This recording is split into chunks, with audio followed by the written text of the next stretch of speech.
Hey everyone, welcome to today's Level Up Together, where we come together and share our growths and insights and inspire others. So today is April 7th, and we will be working on reality. What is reality as if it's real? Talk a little bit about NLP and hypnosis and maybe more. Um, So a little bit disclaimer before we get started that this meeting is being recorded, and by participating, you are giving me the permission to record you, and that this recording will be shared via YouTube on the Utaptics groups where we can watch replays, or other people who cannot join can come and watch it. I'm a level 4 practitioner. I'm here as your host coach and not a mentor, because we all come and share our insights and our life experiences and how we have grown and inspire others and create a space of mutual learning and growth. And with that said, let's get started. So I am on page 137 in the level 1 book, Reality. So who would like to read? I'm sorry, where? Hmm. What page? Page 137 for me, Reality. Reality. Okay, yeah, yeah, yeah. Do you want me to read like all of it or just like a paragraph? Go ahead and read the reality part, this one section. Okay, there is only one thing that is real, the present moment. The past is over and the future isn't here yet. In essence, neither of them exist, yet we tend to live our lives in one or the other. We erroneously believe that figuring out the past or planning the future will resolve our problems. I'm so guilty of that. The truth is we have zero control over either past or future. Depressing, which means we're not going to solve our problem by dwelling on them. The only thing you can influence is the present moment, and that is the only place you will solve your problems. Isn't it interesting that we tend to live our lives anywhere but the here and now?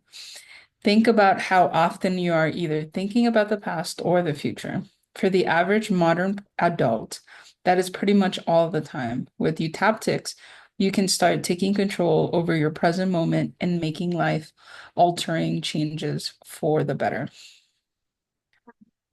Thank you. Would you like to share anything on that, Sasha? That is the story of my life in a nutshell. Um, So true, right? Yes. yeah. Yeah, I'm definitely a mental thinker, and I think I spend most of my time there trying to figure things out. If anything could describe my weekend, it would be that. And it's true. I mean, you can't really do anything about the future and you can't really do anything about the past, but your mind really makes it a point to keep you there.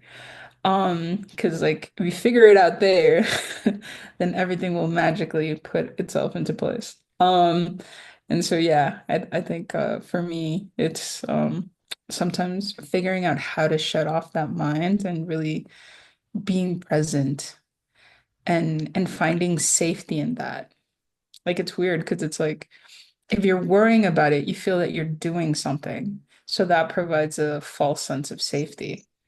But you're not really doing anything about it. You're just using energy in your head and you're just turning the wheel, but nothing's really happening. Um, and getting to the balance of how much time you have to put into your brain and how much time you just have to be like, well, here it is, and let's see what happens is kind of an art. It definitely takes some practice, I think.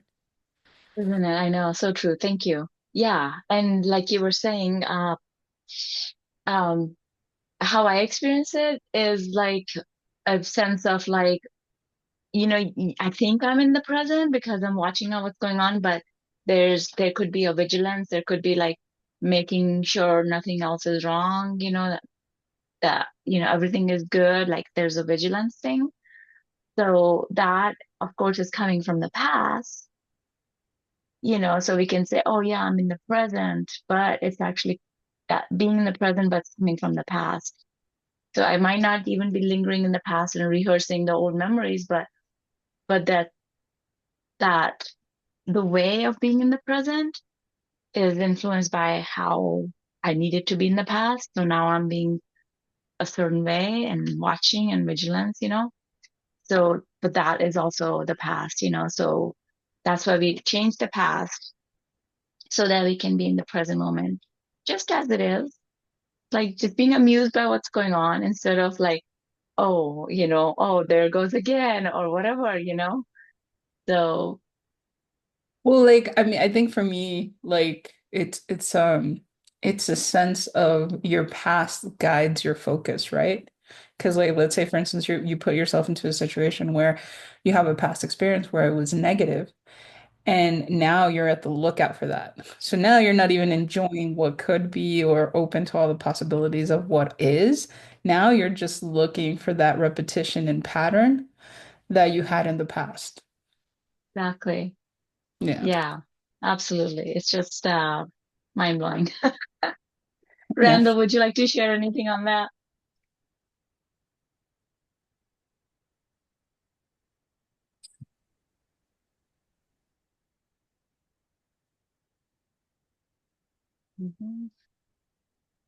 It's like you were trying to unmute. Yeah, can you hear me now? Yes, Um, I'm sorry, I don't actually have anything to add to this at the moment, but because I'm now all set up and ready to listen. perfect. Oh, good. Yeah, I mean, it's totally, so what is reality? So if we're not being in the present moment, then we are not being in the reality. The reality could be that everything is perfect, but then we are like imposing and projecting on it based on the past or the future worries, which is coming from the past. And so we're not being in the reality and the truth. All right. So next section is as if it's real. Yeah. Um, Anybody would like to read? I'd be happy to read. Okay, please. As if it's real. When the brain it accesses the information from the linked memory or imprint. Once this happens, the chain reaction of thought, emotion.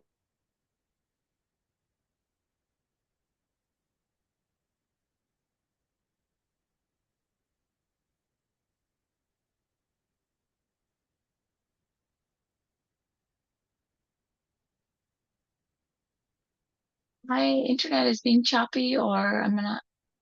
Okay. Did you hear anything, Sasha? You're I'm muted. on mute. Never mind. No, he just kind of went in and out and then he stayed out. Okay, yes, yes. Maybe Randall, your internet is being a little on and off. I don't know. I was wondering if it was mine. Oh, he's No, gone. Okay. no. Okay. Yeah, he must be having some problems. Okay. So I'll just read through it. As if it's real. When the brain experiences a negative emotional trigger, it accesses the information from the linked memory or imprint. Once this happens, the chain reaction of thought, emotion, and response in the body follows, and you suddenly feel the memory as if it's real right now. This generates stress, which eventually leads to disease, dysfunction in the body. The real catch is that even though Randall is back, I, even though, hey, sorry, I don't know what happened there. well, yeah, maybe not everything is fixed. It's Um, okay. where I kept reading for a while. Where are we? Um, I guess if you would like, you can Real start catchy. over. I I can. Okay, Yes. as if it's real. When the brain experiences a negative emotional trigger, it accesses the information from a linked memory or imprint. Once this happens, the chain reaction of thought, emotion, and response in the body follows, and you suddenly feel as the memory as if it's real right now. This generates stress, which eventually leads to disease and dysfunction in the body. The real catch is that even though this thing you're thinking about is not happening right now, your brain doesn't know that. Your entire body is responding as if it's real now. And in that sense, even though it isn't actually happening to you, remember it's over and it's or not here yet. It is happening inside of you. Yes, that seems contradictory, but just by thinking about it, you're making it real right now. If your body is producing a physiological response, it may as well be real. Your body sure thinks it is. So, with that in mind, consider what you truly want to be focusing your attention on. What you truly want to be focusing your attention on it um, back then or someday, where you have no control. No, no, cultivate the skill of staying present by noticing what your triggers are and realizing that they're only breadcrumbs on a trail to the past that's over. You get to decide what you experience as real. Follow the breadcrumbs only to clean up the past they lead to. Because fortunately for us, the exact process is true for positive emotional triggers, only they lead to beneficial, revitalizing, and healing effects in the body. When you experience good memories or future imaginings, or best yet, the present moment that you are, make that real now. Would you like to share something on that, Randall? Yeah, I practice a form of active listening with as many people as possible, and it's fascinating to me how we spend most of our time either in the past, which typically comes with shame and and regret, and or in the future where people project, generally speaking, a negative outcome, or where they live in fear, um, and paint pictures that ultimately they're they're triggered by old emotions, and it influences the pictures that they take. So being present usually is a pretty safe, happy place, at least where I am. So it's nice to be able to interrupt that process for yourself and for others, so that we can be in the present. Yeah, thank you. Yeah, I like that when you said like being present is a safe place. For me, it is not for everybody, but again, usually if you're in the therapeutic process, you're hopefully in a safe place, and being aware of where you are now and here now. It's better than projecting the future in a negative way or reliving the past. Yes. Be here Thank now. you. Hmm. Yeah, that's so true. Sasha, would you like to share anything on that? Well, it's funny because like in the past I've suffered from like an ex what I would consider an extreme form of anxiety, and it's been what I would consider a long road getting back to prior to that. And so right now this weekend was the first trip that I took by myself to a safe space. But on my way to my safe space, I passed by an alligator farm. And one of the things that they let you do in this place is actually hold an alligator. And so, like, the baby alligator is small, so you're thinking can't do much damage. Like, that's fine. It's cuddly and cute. Weird, uncomfortable, but still cuddly and cute. But when you get to like the 80-pound alligator, you start to question your life choices and how you got to that point. And so this guy like takes out this alligator and he's wrestling with it and he's like even kissing it. Which I'm like, no, that's too much. But he offers people to like, hold this alligator. And something I wouldn't say consciously, but whatever happened between me hearing this and me holding the alligator, I'm not too clear on. But I do remember the sensation of holding this alligator. And in that present moment, there was just the sense of, am I going to drop this thing? And is it going to turn back and bite me? Right. But there wasn't anything else. There really wasn't a lot of fear. Like there wasn't a lot of anything. It was just like the exertion of holding an 80-pound plus alligator. And then I remember, giving him back the alligator, my heart racing, which is something that freaks me out. But in that particular moment, I wasn't really freaked out. In that particular moment, I kind of felt proud of myself that, hey, like I'm battling all this anxiety, but as I was able to do something that generally speaking, people tell you is dangerous. And I was able to put myself in that situation and be fine. But what happened after was me replaying that and trying to scare myself of having done that. And it wasn't the actual present moment. It was the story that I was creating of that memory. And I could have decided either to make it something positive, which I'm trying to focus on, or what the hell was I thinking? Um, but in that present moment, there really wasn't anything.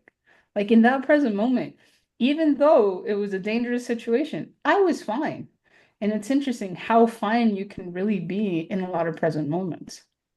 Obviously, I'm not talking about other things where it's like somebody's trying to harm you, but this alligator was chilling. The guy was smooching with it as I was grabbing it, so it was clearly in a loving place, you know? So I don't know, that's what I get from that. It's like the present moment, despite a lot of different elements, can really be whatever it is that you want it to make it to be. Ah, that is so cool. I love it.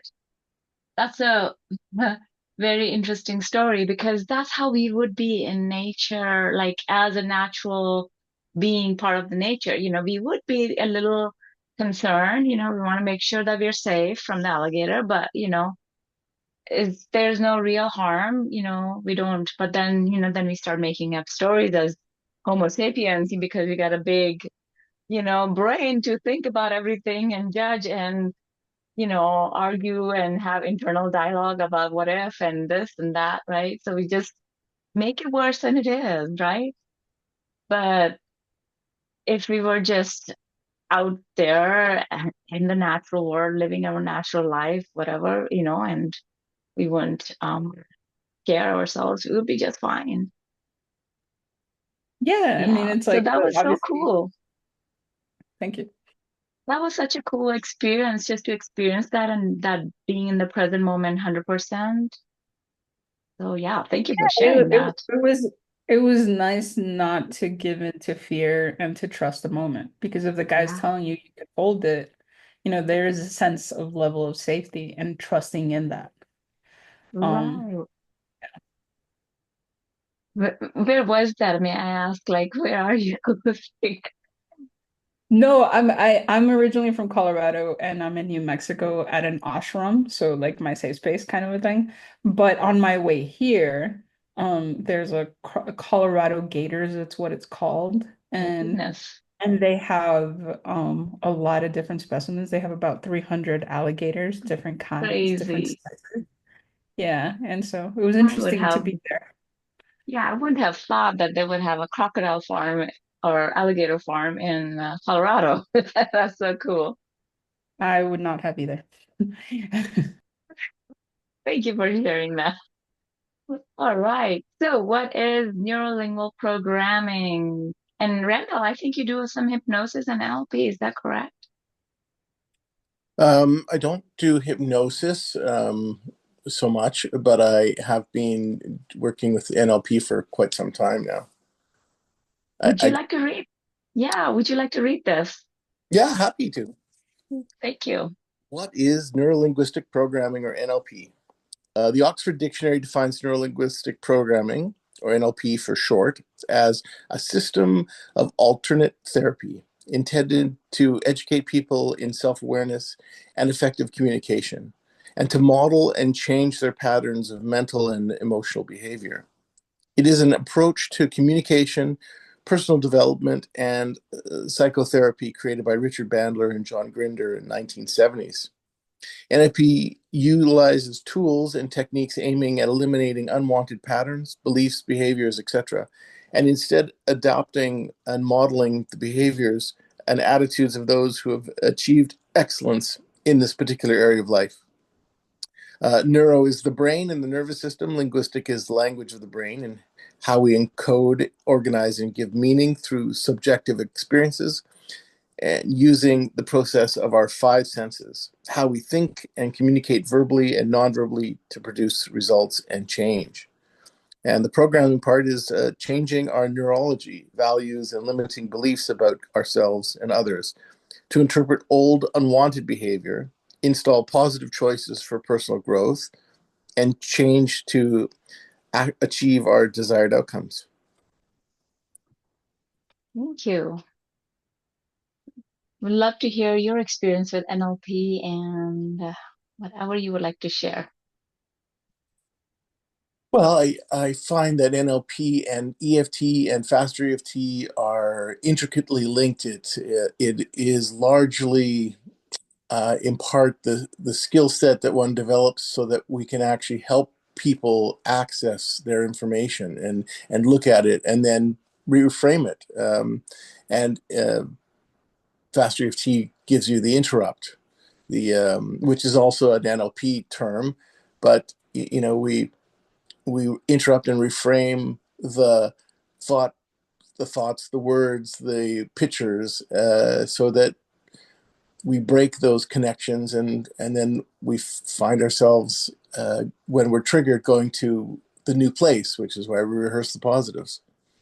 NLP is kind of sleight of mouth techniques because it's typically we're not using a physical interrupt, although that's certainly part of NLP's scope, but a lot of verbal magic, which is quite lovely. Oh, sounds very exciting.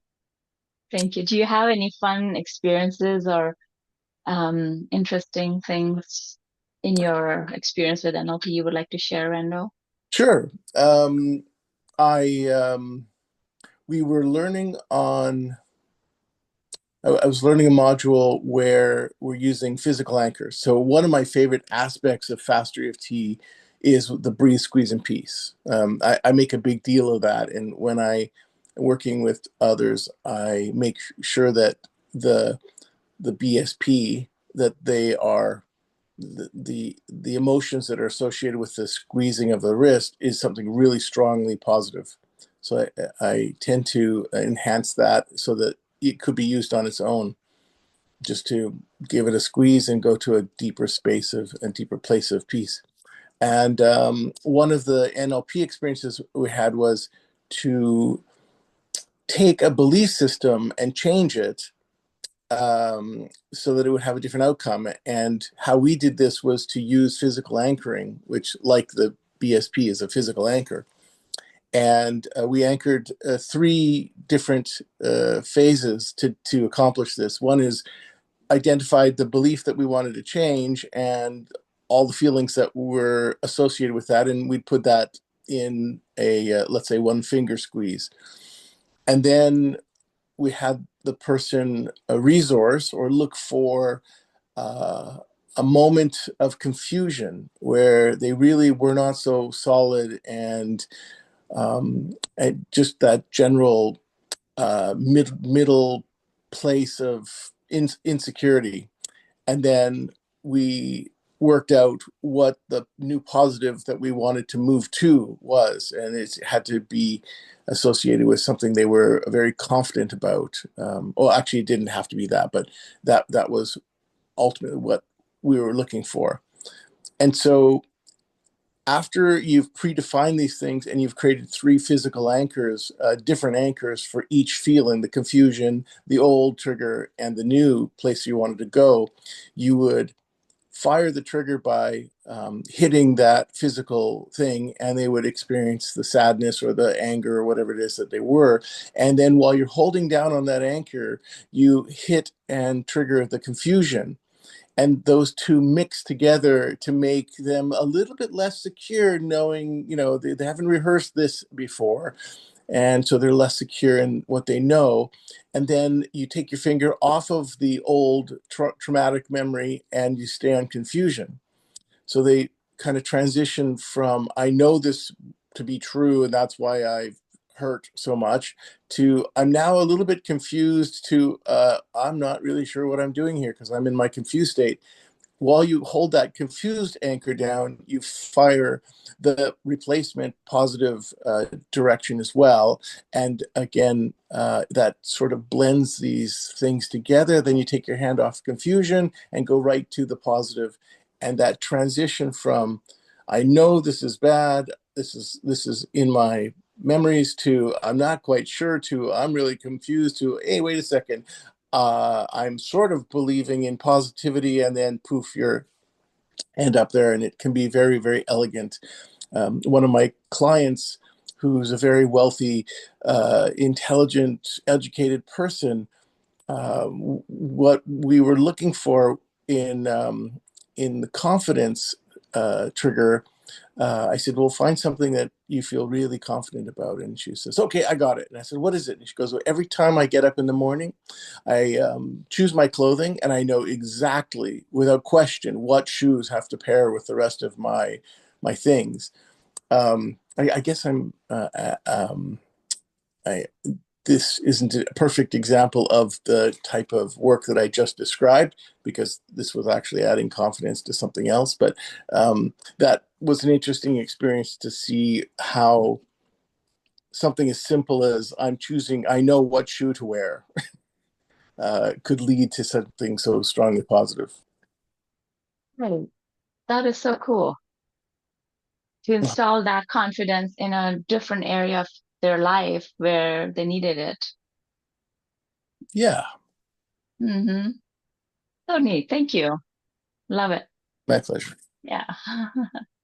Yeah, that sounds a little complicated, but it's exactly what we're doing here in Fast EFT as well.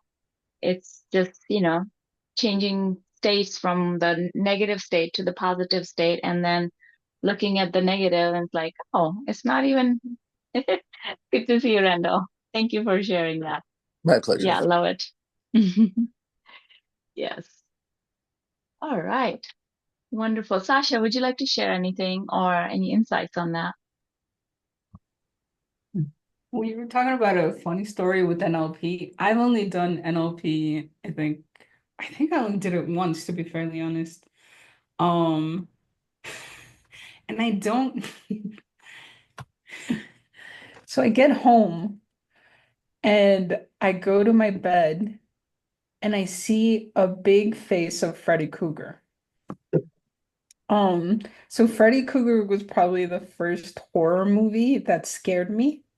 And that's because I get a lot, my dreams are very active. They've always been very active, and I get a lot of insight, downloads, and stuff like that from my dreams. So to go to this NLP, which we weren't even working on dreams or anything that had to do remotely with Freddy Krueger, but I'm in my bed, I look at the lamp, and instead of seeing the lamp, I see a huge face of Freddy Krueger. And I just remember, huh, that's interesting. And then I close my eyes and, I wake up. I open my eyes again and I don't see anything. But that's my experience with NLP, and I don't think that that was the intended experience. So I don't understand it, but it clearly did something to my brain. And I've never seen it since, and I don't go around seeing things. So it was bizarre. That's my experience with NLP. It was bizarre. Interesting. Yeah, Randall, would you like to put any insight on Sasha's experience? What do you think was happening? Um, well, I think it was a very effective case of manifestation of one's thoughts, and how it sort of transfers from perhaps just a thought to some form of physical reality, by interpreting what you saw as more of Freddy Krueger than Lampshade. It's just amazing how powerful our imaginations are, and what we can create. So interesting. I completely agree. It was very weird. I spent a lot of money to have trips like that. Oh no, I'm all about the free stuff. Taking it on a bargain. Well, you have to barf to do that, but yeah.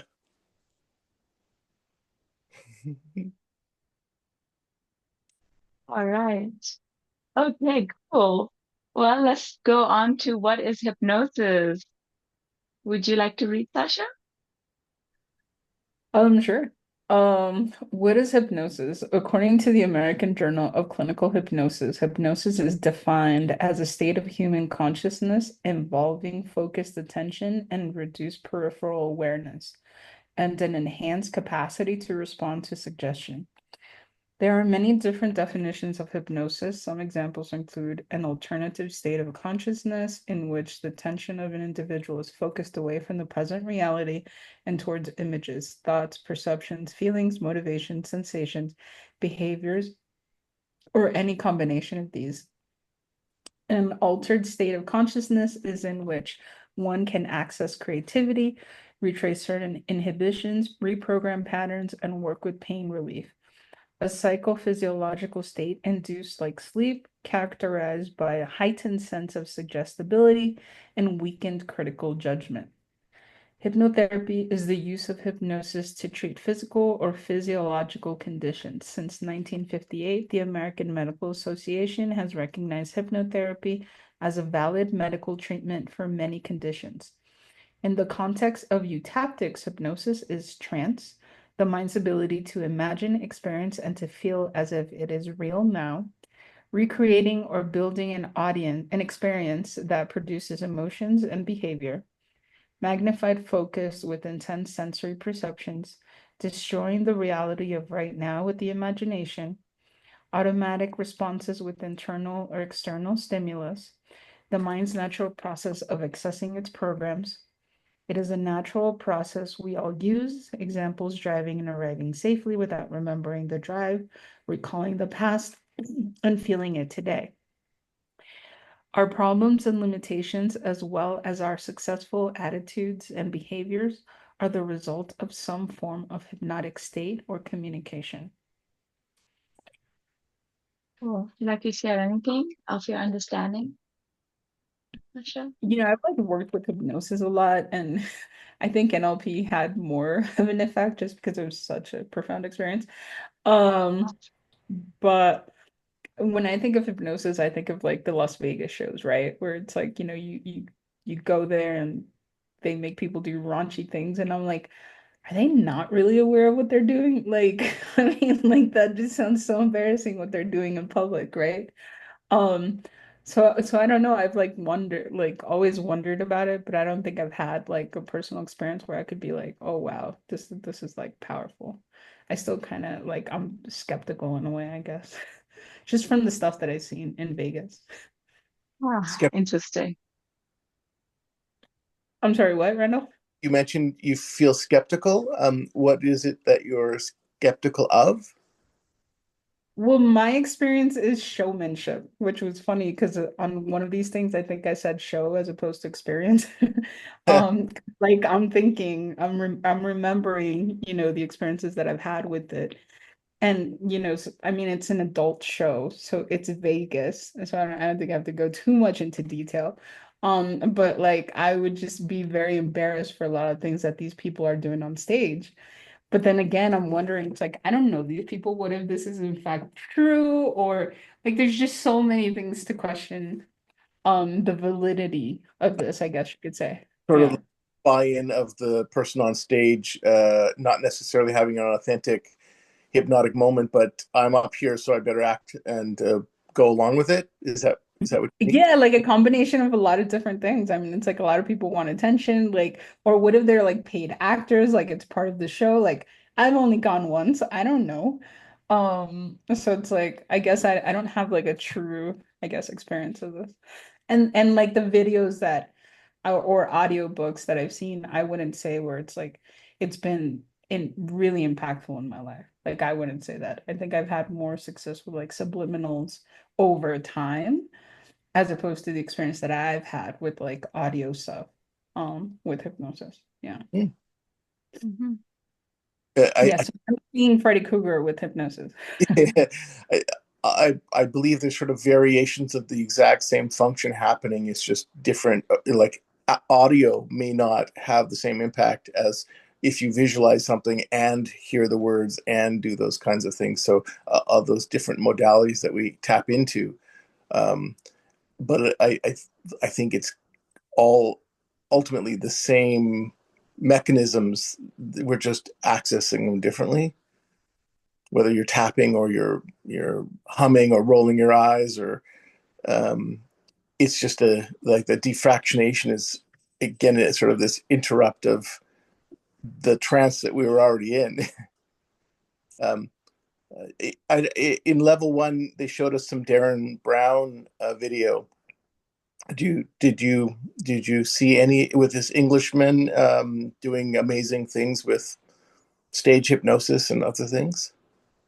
Are you talking about Paul McKenna His or name Brown. He's a huge sensation in England, and he's a mentalist, and he okay. has done some amazing things. He has a lot of he's had numerous series on English TV, and you can access a lot of short clips on YouTube. And what he's demonstrated is that I think the way hypnotists have been throughout history have often put their lives at risk. Mesmer, for example, was a famous hypnotist in Europe, and he was curing all sorts of people's physiological and psychological issues. And eventually, he fell out of favor and was I believe they tried to go after him. And then all of a sudden, even though he did all this great work, people became skeptical and turned against him.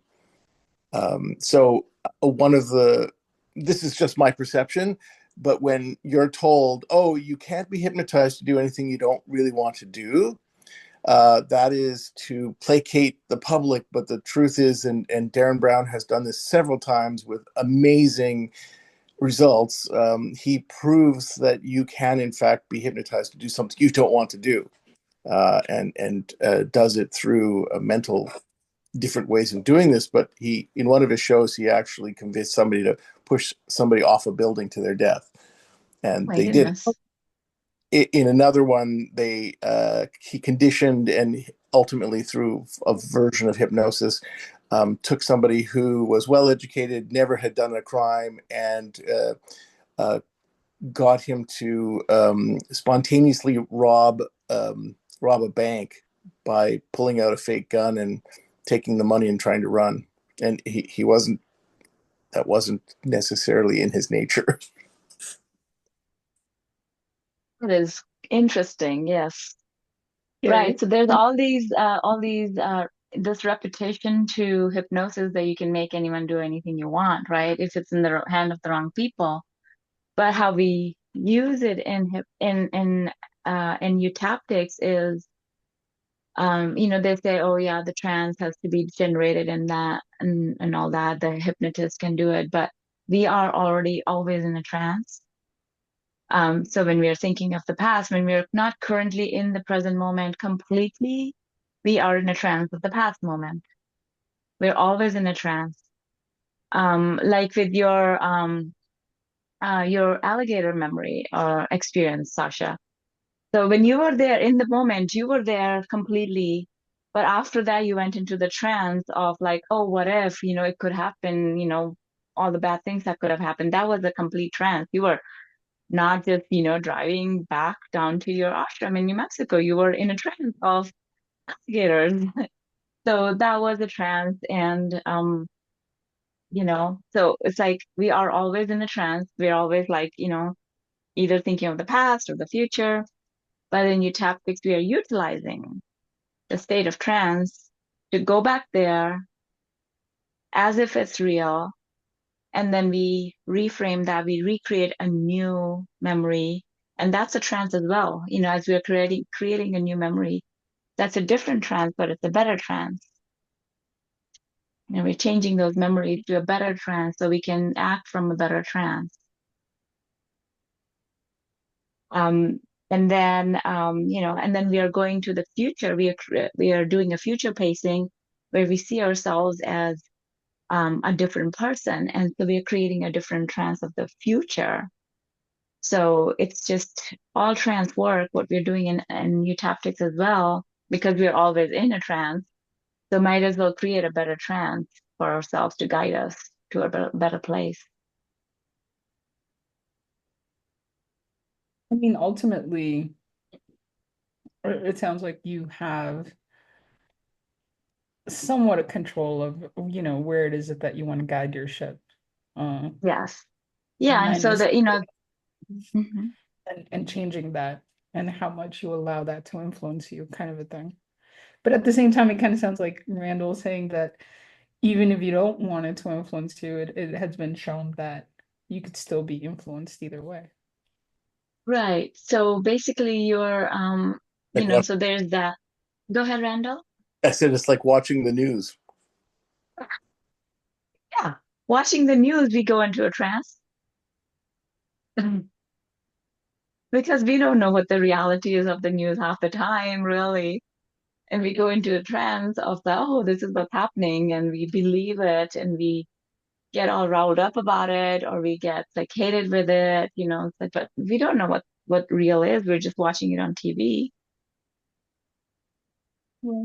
You see it, even though if you know it's not true, but if you see it often enough, it does have a tendency to be received as if it is true. So that's why we have to be so careful about what we input. Or this example of Robert comes to mind that, after watching Jaws, getting scared of sharks and everything and going swimming in the lake and believing that there were going to be sharks in the lake. So having that fear, that's a complete trance because of course there's no sharks in the lake. And so, that's a trance. So if you read the book,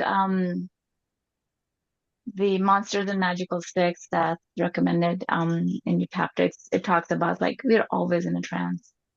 We don't have to be induced, the whole hypnotist doesn't have to do this whole thing to put you in a trance. We already are in a trance.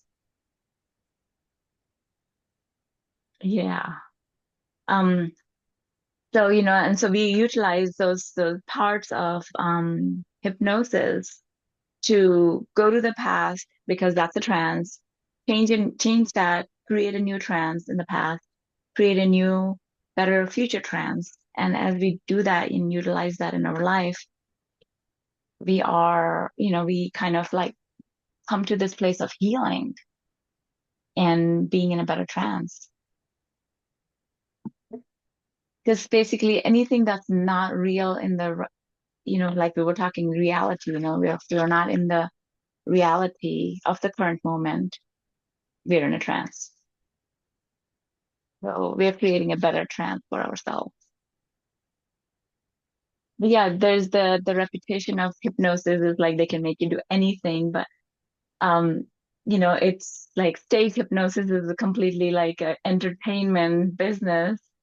You know, and Darren Brown is like very interesting to watch and everything, but you know, there might be some people in the world who may, make people do things and make them do things against their will.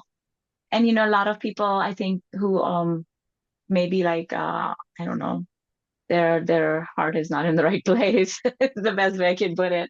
They'll make people do things, they rob people, they I don't know, make them send money to Nigeria. Who knows? That's a whole trance. Things like that. So yeah.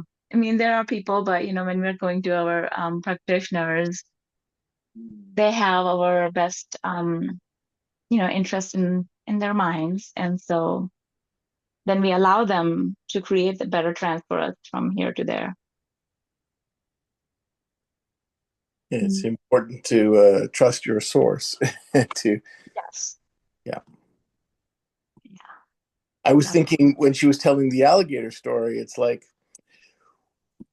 that is very trusting of you because the reality is you still have a living, unpredictable being that you're holding and have very many sharp teeth. So you somehow borrowed some trust from the guy who's holding it, and perhaps and even the disbelief of everybody else that's around you at that moment, going, well, I guess I'm safe if I do it this way. He's making it look safe, so I can experience that. But things can things. I'm glad it worked out the way it did. Well, I mean, that's the thing, and I mean that's that's the thing. There isn't anything that could be safe because you can argue anything to be unsafe. That's just the reality. I mean, it's like, I was very Christian at one point, and somebody pissed God off, and he was like this king, and he had power over everything, and he was pissed off with God. And so he said some words to God, and then God got pissed off. And instead of sending an army, instead of sending, I don't know, volcano, like, thunder, something powerful, right, to kill this guy, he sent a mosquito. And the mosquito went into his throat. And somehow, I don't know how huge the mosquito was, but he suffocated to death from a tiny little thing. Right. And that kind of put a lot of things into perspective. I mean, it's like you just anything could be, the right moment at the right time. There's so many things that you can't control. So, I mean, I've swam with sharks. I mean, there's just a lot of different things that I've done because I mean, it's like you don't know. And obviously it's gonna suck. I mean, I don't do it alone, obviously. Like there's people there, but it's like if other people can do it, why can't I? What Exactly. makes this particular example, well, this particular experience more meaningful for me was the fact that I'm still going through that anxiety and I'm trying to battle all of these particular thoughts that you're telling me, right? And trying to get back to a sense of safety, of my sense of safety. Maybe not your sense of safety, Right. but my sense of trust and safety in the world. Because like I always think I'm gonna be old and I'm gonna die and I'm gonna look back and will I be proud of the things that I did or will I be disappointed by the could haves, and that kind of guides a lot of the experiences that I've had, And including the alligator. you have acquired by choice to put yourself in situations that don't feel comfortable and yet have had rewarding outcomes, so that you can utilize that in everything else, other places in your life. It's like, yeah, I know that was scary, but I did it. I survived, and now I'm stronger, and I can apply that in other areas of my life. And so that's good that you've stepped into those areas of I better trust. Oh yeah, I could definitely argue all my life different reasons why not to do things for sure. So I've needed to acquire that skill or I wouldn't have done anything. Yeah, that's evident. That's great. Thanks. Ah. That was good and bad hypnosis both ways, right? So, you know, doing one thing, I did that in the past. It's like, oh, I've done that, I survived, I can do it again. And that's a hypnosis of the past to the current moment. Watching that guy kiss the crocodile puts you in a hypnotic trance. But like, yeah, you don't want to kiss the crocodile, the alligator, but it's like, oh, he can kiss the alligator. Oh, I guess he can hold it. So he is doing that to put people in a hypnotic state of holding the crocodile or the alligator. Yeah. And so it's really interesting. It was just a hypnosis show, and then he's like, "Oh, he can hold it. I've done other things in the past. I can hold an alligator." So you hold the alligator. But if you hadn't watched the guy kiss the alligator, would you have held the alligator? It wasn't him kissing the alligator. I just thought that was a little too much. Like I was like, Hmm. that's not an experience I need. Right, It was more of three people having gone before me. And I was right. like, I was looking at the alligator to see her reaction. I'm sorry, it was like her reaction. So I wanted other people to go before me. and the alligator seemed tranquil throughout the entire time. So I was like, all right, so it's not fussy. So you fell Um, into the hypnosis. well, and it wasn't really the whole idea of, I guess for me, the biggest issue, one was, am I going to freak out?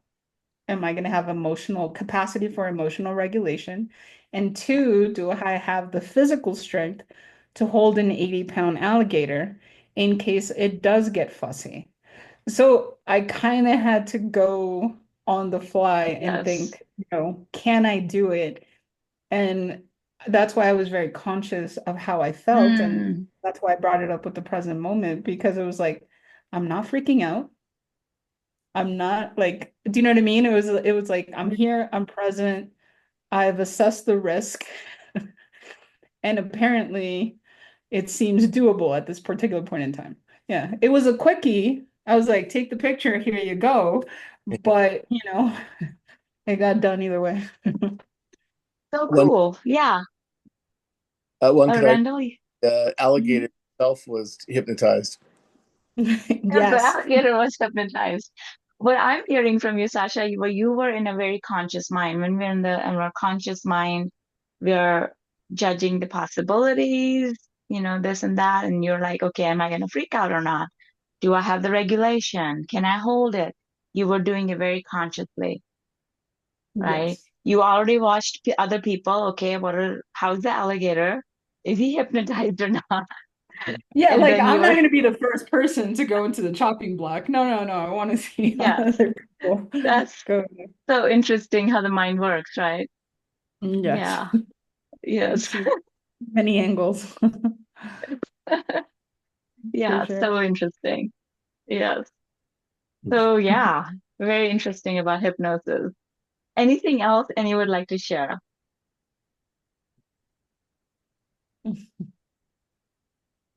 Then we have triggers and anchors, and like Randall was talking about in the NLP section about all about anchors and triggers and stuff like that.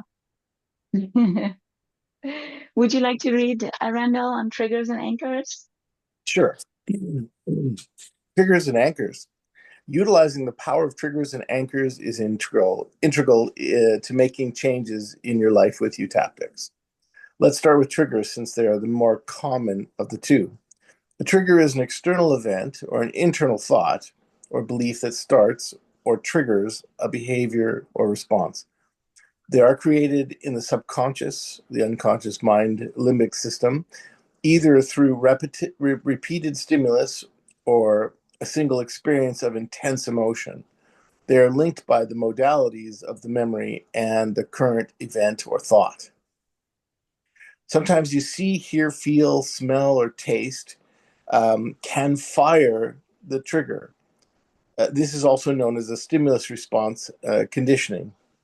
Think Pavlov's dog.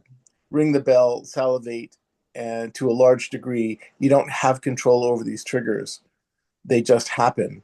They are subconscious, unconscious mind limbic systems process unintentionally created in the past.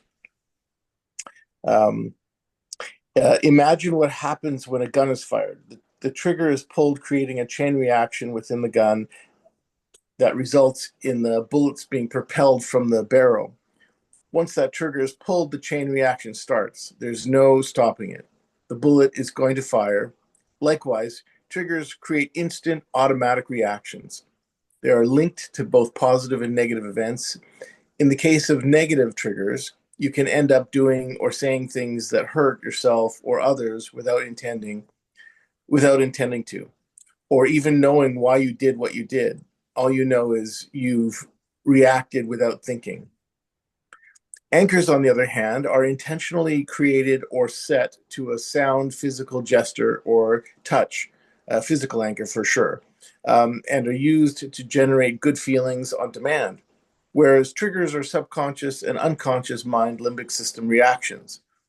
Anchors are conscious responses you create. However, both triggers and anchors are connections between stimulus and response. So, how can you use these two powerful concepts to create changes in your life? Start noticing when you get triggered, tap and set positive anchors to generate the feelings that you want instead of feel instead.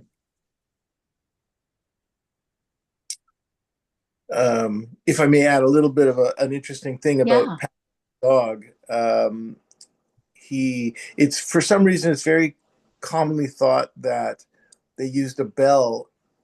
They rang the bell, and they how they created this as a trigger was they would create the stimulus every time they applied food to the dog, because he observed that his assistant, every time he fed the dogs would get all excited and then they would start to salivate. And so he the way people misinterpret it is that he would ring a bell every time the dog was fed, and then eventually they took the food away, just rang the bell, and then the dog would salivate. But after doing a little bit of reading about this, they didn't use a bell because ringing of the bell could be somewhat inconsistent, and so they actually used a metronome. Um, and they tested this out so that at first they introduced the metronome and the dogs had no response at all to just that click clock sound. And then they started introducing the metronome with the feeding of the food, where the dog has an involuntary salivary response. Eventually, all they had to do was play the sound of the metronome, and they could see that the dog was salivating. Unfortunately, they did it by attaching collectors to their salivary glands. Um, but that's how Oh, they measure their response, because they collected the saliva that was produced. so interesting. Yeah, Thank you. sure. All right. Yeah. Anything else you would like to share on the triggers and anchors, Randall? Um, well, again, we can be triggered by many different things. It could be smells or something we see, visuals, all these things. So we have a vast library of triggers in our unconscious area. Um, and again, the process of fast EFT allows us to change, to interrupt, defrac where we go with that, which is why we're creating positive anchors to replace the old negative ones. Fine. Sasha, would you like to share anything on that? I think I talked about this in a past one, but my friend who would come out of the shower smelling like what you call like smelling like something like a sweat after he Mhm. showered. And like and he's he's a handsome guy. And so now when I see different people that remind me of him, it's funny how I will smell them. I will smell my friend because somehow they remind me of that particular moment in time. And so it's funny how like your senses will even play into that, right? Because I mean this Yeah, person is nothing like my friend, but immediately my smell goes back to us being a kid and the apartment smelling. that is so interesting. Yes, I know. First thing that came to my mind was just having a little bottle of essential oil. Every time you smell that smell, just smell something better. It's I should the do reason that. why real estate agents they bake cookies when they're showing a place, or bread, because it's like, oh, this brings me back to my childhood with my mother and baking, and I'm safe, and this feels like home, and it's so impactful. Mm. So interesting. Yeah. Yeah. Yeah. So triggers are just automatic, that are linked to the past, and then we counter them with anchors that we consciously set of a good feeling, and that can bring us to a good place. So, yeah. All right, couple more paragraphs if you guys don't mind. Um, Can Uh, just You want me to finish that? go. Sure, please. Tapping interrupts the trigger. Using the peace anchor creates the bad good collapse needed to change the problem. It is the primary way we use the anchors in eutaptics. It's simple, but requires perseverance and tenacity. There will be days you simply don't want to tap, let alone feel better. be willing to let this resistance go, because the repetition of the peace anchor over time will you will notice that you can be feeling bad, and simply grabbing your wrist will make you feel better, because you've fired that anchor for peace and happiness. Practice it often and watch your life change. Do the So true. Do the what? BSP, breathe, squeeze, Yeah. peace. Yeah. Yeah. Yes. I love it. Yes, totally. I totally can attest to that. Like sometimes it's like, no, I don't want to tap on this. I want to feel bad, or I want to keep blaming. I want to be the victim. And you just grab your wrist and you say your, peace anchor, and it can bring you back to the present. It can feel good in the body. And it's like you can break that trance just by grabbing your wrist. It is so powerful. Definitely. Yeah. Anybody else, you have any experience with that? Like a huge one with anchors? uh, I can contribute if you want. Yes, uh, please. Absolutely. this was a while ago, but my in-laws lived on the other side of the country, and as they were getting older, we visited a lot. And near the end, my wife's father was a diabetic with very poor blood control, and he really started to suffer from dementia because of his diabetes and how poorly he controlled it. And so to be in their home where we had a bedroom, all because of his so many deep dark things. He had to have no light coming through. It bothered his eyes, and so that place was a terrible trigger. Right, just to be in that space was really uncomfortable. And I'll try and say this story as quickly as possible, I guess. But ultimately, I had the opportunity. A friend called up and says, "Hey, I said you need to get me out of here. I need to change my environment." And he says, "Well, let's go for a bike ride." And I said, "Okay." So I went to his place, grabbed a bike, and we're riding. And he takes me into this in Toronto park that system that it's amazing, but it's a ginormous cemetery. And as I'm riding through the cemetery, there's huge stones. It's been around for a long time. Great wealth there, um, and I couldn't stop looking at the epitaphs on all of these gravestones. And I just started to feel heavier and heavier and some of these things were amazing, and beautiful pieces of art associated with their gravestones. But I was just had this feeling I was just surrounded by death. And at one moment, I just had to stop. It was just overwhelming, and and it just sort of magnified everything I had been feeling by being there and watching my in-laws degrade. And we stopped at this place where I heard water flowing, and it turns out this is a section of the graveyard that has where people that are uh, burned to ash. I'm sorry, I can't remember the word for it. Incinerated, are put into this wall, and they had this nice water feature, which I associate with very positive things, generally speaking. So I said, "Oh, I got to stop. Let's just sit down." And I was just sitting here listening and feeling the weight of the world and gloom and death around me. And my in-laws are a great reminder of the end of life because they're going through it right then and there.